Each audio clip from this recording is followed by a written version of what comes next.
sing it again. Amen. Oh, God's spoken to me. Amen. Y'all just leave me alone for a few minutes. Amen. Yes. I'm not sure of a lot of things in this life. Right, preacher. Hallelujah. And I'm sure of my God. Yes, yes. Hallelujah. Well, the Lord's ministered to my heart. Amen. Me too. And I'm so grateful and thankful to be able to be here. What I thought I was going to preach, God's done changed it. And I don't know how to do a whole lot. The one thing I've learned by my own mistakes is just to follow God. Amen. And just to get along with God. And I want to do that tonight. I want to look at Psalm 46. Amen. And as they were singing that song, God began to minister to me. And God began to speak to my heart about some things in my life. There's so much I want to say tonight about you and your friendship and your pastor's friendship with me. As your attorney there, I just want to tell Greater Life, thank you for being a friend. Amen. And when I mean friend, I don't mean just a Facebook friend. Right. I mean a real friend to me. Amen.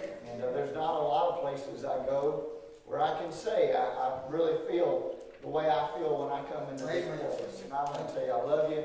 I'm honored to be here. And what a great pulpit this is, a great church it is. And I can't tell you how much I love your preacher. I want us to look at Psalm 46 tonight.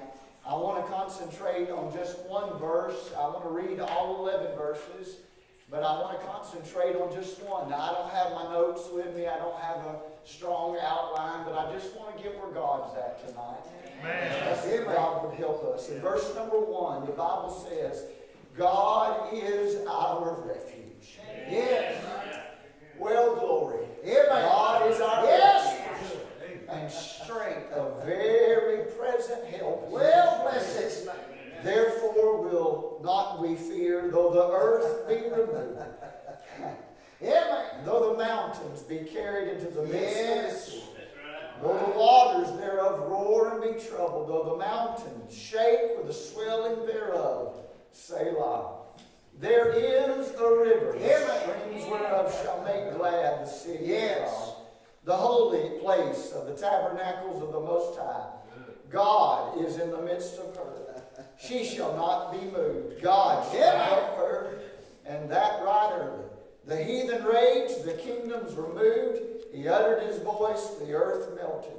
The Lord of hosts is with us. Amen. The God of Jacob is our refuge. Selah. Come, behold the works of the Lord, what desolations he hath made in the earth.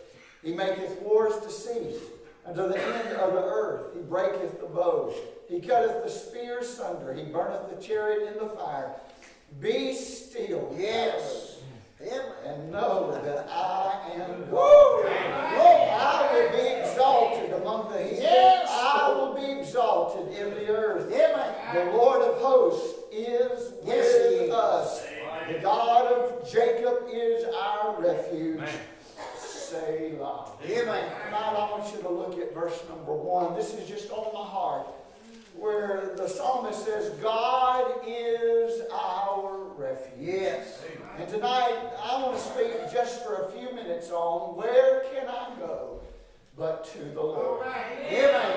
Where can I go but to the Lord? As I've been studying this psalm, I read that they say that this was King Hezekiah that wrote this particular psalm. Right. And he wrote it in a day of trouble. It doesn't take a rocket scientist to know that this is a psalm with a language of trouble. There's earth-shaking trouble going on.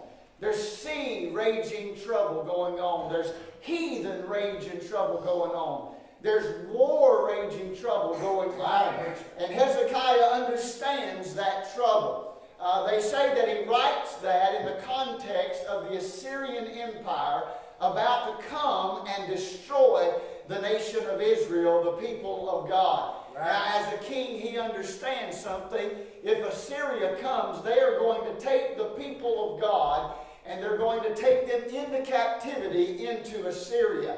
And not only that, they're going to destroy the temple of God, the place where they worship and the place where they meet God. and the place where God has manifested His presence. Right. That place is in jeopardy. But probably even above all those things, He knows as the King of Israel, if Assyria comes and destroys Jerusalem and takes over the temple of God, He knows that the Assyrians are going to destroy His family. He knows that he's going to be executed. Right. He knows that his wife is going to be murdered. He knows that all of his seed and all of his lineage is going to be taken into execution. And so there he is, riding under all the trouble and all of the stress. They tell me that that word trouble found in verse number 1 means to be in a tight place. Yeah. It's the same word that David used sometimes to talk about anxiety and the stresses of life. It's an Old Testament way of defining what it feels like to have a panic attack. Hezekiah is having a literal and spiritual panic attack. Right. He's looking out the palace window and he knows that Assyria is soon on his trail. Right. He's about to face death. His children are about to die. The temple is going to go up in flames and all of the children of Israel are going to be taken away. And so he wonders, where can I turn to? Where can I go to in such a time of trouble? Where can I flee my soul to? And he says in verse number 1, in all my trouble, in all my sorrow, when I feel like the world is closing in on me, when I feel like there's no way of escape, when I feel like I don't have anywhere to turn, when I can't go over there, and I can't find refuge there, and I don't know where any place I can go, he says this, I've discovered in my soul that God is my refuge, and that God is my strength, and when I can't go anywhere, I know this, I can go to God. Can I tell you tonight, when you have nowhere else to turn, when you have nowhere else to travel, when you have nowhere else to go, when you say, where can I go? I say, you can go to God. You can find the Lord. You can understand that He knew this. Out of all the consolation that I have as the King, there's nothing greater than knowing this, that the presence of God is with me. He'll never leave me. He'll never forsake me. Aren't you glad that God's a real God? Aren't you glad that God shows up in services like this? Aren't you glad when you get down in trouble, there's a friend that's sticking closer than a brother? Aren't you glad that He'll never leave thee and He'll never forsake thee? I'm glad He's with me in my 7th trouble, and He'll not leave me in my 8th. He's with me in every trial, and in every turn, and in every storm. I say this, it's God who is my refuge. Where can I go? To the Lord. Where else can you go tonight but God? When Hezekiah is writing this, he is saying something about the presence of God in his life. He's saying something's overwhelmed me about God's nearness and presence. There's something that He's communicating to us tonight in the day of trouble. I thought about this. I thought about the now of God's presence. Right. The now of His presence. Yes. One little word in verse 1. Look at it with me. He says, God is Amen. our refuge. The now of God's presence. I like it. He did not say God was my refuge. Right. And neither did He say God will be my refuge. Right. He said God is. Amen. In the right here and the right now. Yes. Now, I want to stop and just tell you something about God and what He has done. Sure. Now, He's done enough already for me to always place my trust in Him. He's delivered me out of the miry clay. He saved my soul from hell. He has written my name in the Lamb's Book of Life. He's filled me with the Spirit of God. He's placed me in the family of Christ. And He's prepared a home for me in heaven. God's done enough already. But I thank God for what God has done in my life. Anybody here tonight that can testify, God has been good. And I can look back yesterday. And I can look back last month. And I can look back last year. God's led me out of some valleys. And God delivered me from some diseases. And God answered some prayers. I don't have to look back too far to know that there's a God of yesterday. And God's been real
old as they are, and say, Daddy, something's wrong, and I need you right now. There ain't a daddy in this building, when they see their child under distress and in trouble and tightened by the word, there's not a one of us daddies. Well, glory, we won't stop what we're doing right then and right there, and we'll tend to the needs of our children.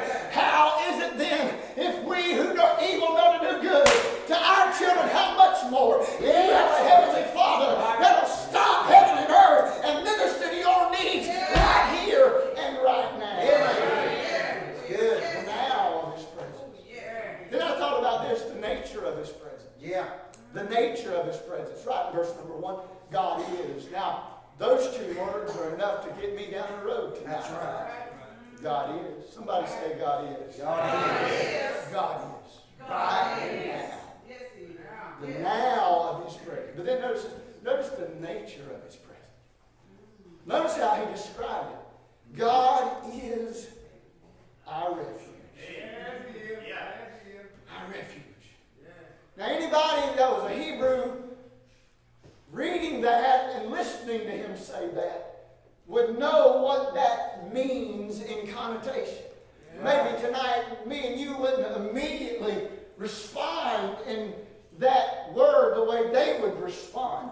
Refuge is mentioned 46 times in my calculations in the Old Testament. It's only mentioned twice in the New Testament, and it's written twice in the New Testament to the book of Hebrews, who were Jews. So it's a Hebrew word. It's a Hebrew connotation. And almost every time the word refuge is mentioned in the Old Testament, it is mentioned in relation to the cities of refuge. The cities of refuge that was set up underneath the law of God, so that if someone committed a crime in the precincts of Israel, and perhaps they did it unintentionally, they could run to one of the cities of refuge. Yes, sir. And there they would have protection. That's right. And there they would find some shelter. And there they would get their day in court according to how the priest would calculate their specific crime.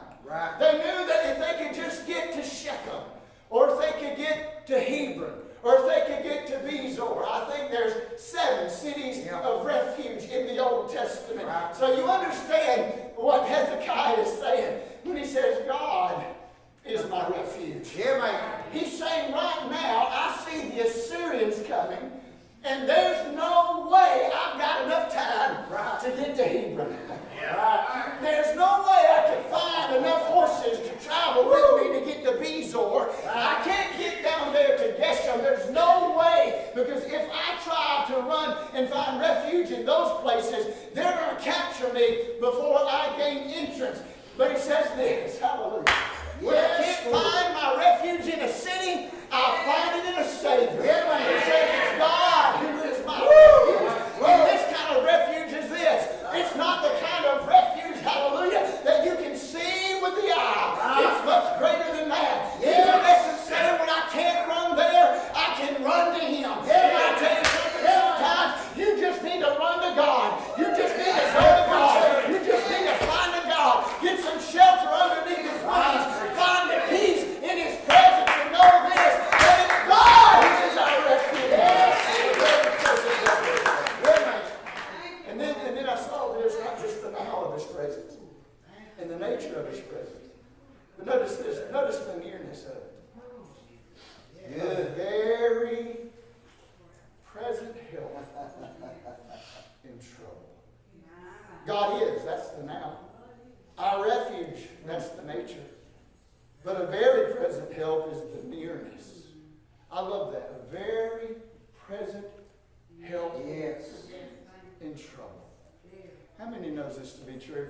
Sometimes His presence seems to be so much more near than at other times. And it's not that God changes. It's just sometimes He manifests Himself in ways that we need Him to. That's right. I understand, and you understand the ever-presence of God. Yes.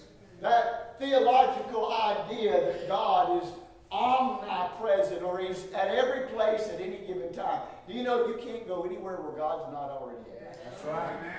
You Turn to your left and he's there. Amen. Go to your right and he's there. David said in Psalms 139, where can I flee from him?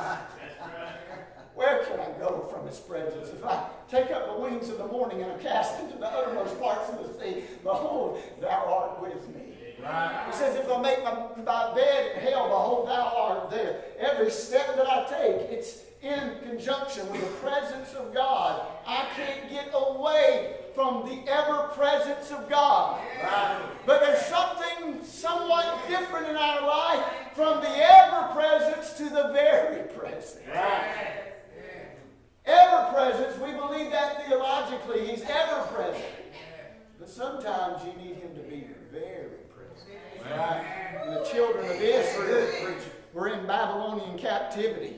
And they refused to bow a knee to that golden image. They knew in their mind that they served the God of the Hebrews, who was an ever-present God. They believed that. They trusted in that. That's the reason why they didn't bow.